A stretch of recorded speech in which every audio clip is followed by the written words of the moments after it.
Hello les amis, nous voilà à notre jour 2 de notre nouveau départ. Si tu nous rejoins, je voudrais te rappeler que cet outil est simplement disponible sur sanscompromis.fr. C'est un parcours de prière qui t'amène à prier 20 minutes par jour pendant 20 jours. Et moi, je veux simplement t'accompagner pendant 20 jours à prier. Donc hier, on a pu voir que la première chose pour une vie de prière efficace et durable, c'est de désirer. Désirer connaître Dieu. J'espère que tu as pu prendre tes 20 minutes de prière après la vidéo où tu as pu exprimer au Seigneur ton désir ardent de le connaître. Te rapprocher de Jésus doit être la chose qui vit en toi jour après jour et que ce désir ne cesse de grandir en toi. Alors désirer ne suffit pas. C'est pour ça qu'aujourd'hui, on passe à l'étape supérieure qui est de se décider. Et principalement, j'ai envie aujourd'hui de lire ce que l'auteur de ce merveilleux livre a écrit si bien. Notre volonté est l'un de nos biens les plus précieux. Dieu nous a donné le pouvoir de décider. Nos décisions déterminent le cours de notre vie et de notre destin. Réfléchissez à la manière dont le cours de votre vie a été influencé par les décisions que vous avez prises. C'est une bonne chose de s'arrêter pour ça. Dans ta foi, dans tes relations, dans ton mariage, dans ta carrière, avec tes enfants. On sait tous qu'une simple décision peut changer notre vie, n'est-ce pas? Je crois que de la même manière, toute sainte résolution d'obéir à Dieu va changer ta vie profondément. Une vie de prière efficace naît d'une décision avisée et courageuse. Il faut du courage pour prier. Il faut du courage pour tous les jours aller dans la présence de Dieu parce que c'est pas une chose facile et naturelle. Mais Dieu nous donne la capacité de nous décider. La décision que tu prends aujourd'hui peut déterminer le cours de ta destinée. S'il est essentiel de prendre la résolution de prier, la volonté ne suffit pas. La volonté seule ne suffit pas. Nourrir une vie de prière va te demander un engagement personnel et l'aide de Dieu. Mais nous savons que nous avons un Dieu vivant et son assistance est toujours là, à travers son Esprit Saint qui vit en nous. C'est ça qui nous aide à prier. Nous avons donc besoin de sa grâce pour aller au bout de notre projet. Comme Paul le dit bien dans Philippiens 2, c'est Dieu qui produit en nous le vouloir et le faire selon son bon plaisir. Un nouveau départ de prière doit se faire avec l'aide de Dieu. Il est à nos côtés tout au long du chemin. Et c'est quand on associe notre détermination à sa grâce qu'un changement concret se produit. Il nous faut être déterminés, les amis. La vie n'est pas du tout cuit. On est dans une génération où on vit dans l'instantané, on veut tout de suite. Mais la vie de prière, si c'est celle-là que tu recherches, ne se passera pas comme ça.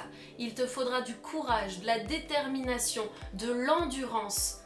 Je t'assure, pour le vivre, c'est quelque chose qui prend du temps. On ne construit pas une intimité avec Dieu en un jour. C'est impossible. Mais je t'encourage, sois déterminé à te tenir à cela. La décision que tu vas prendre va changer ta vie. Et je te garantis que tu ne regretteras pas. Nourrir une vie de prière est ce qu'il y a de plus beau, de plus précieux. Je le redis encore, mais on est dans un jour 2 d'un nouveau départ, mais aussi de confinement dans notre pays.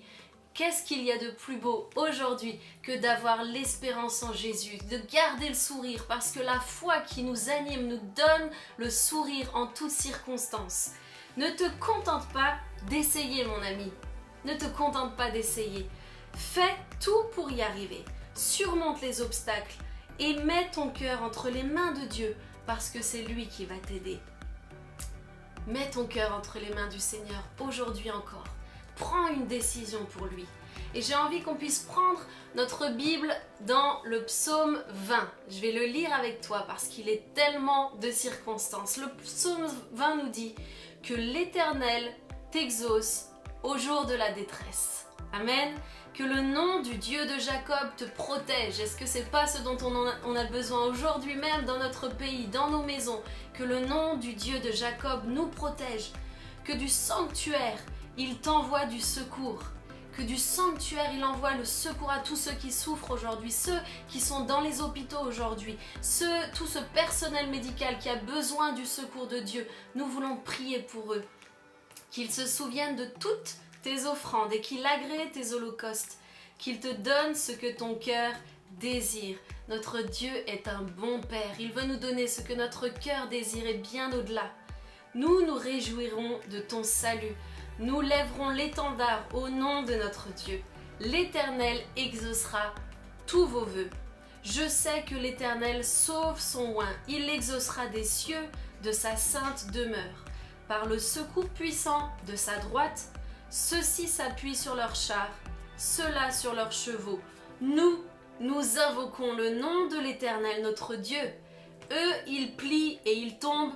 Nous tenons ferme et nous restons debout. Voilà ce qu'une vie de prière va te donner comme assurance. Nous savons que nous tiendrons ferme et nous tenons debout, peu importe les circonstances, mon ami. Saisis-toi de la parole de Dieu.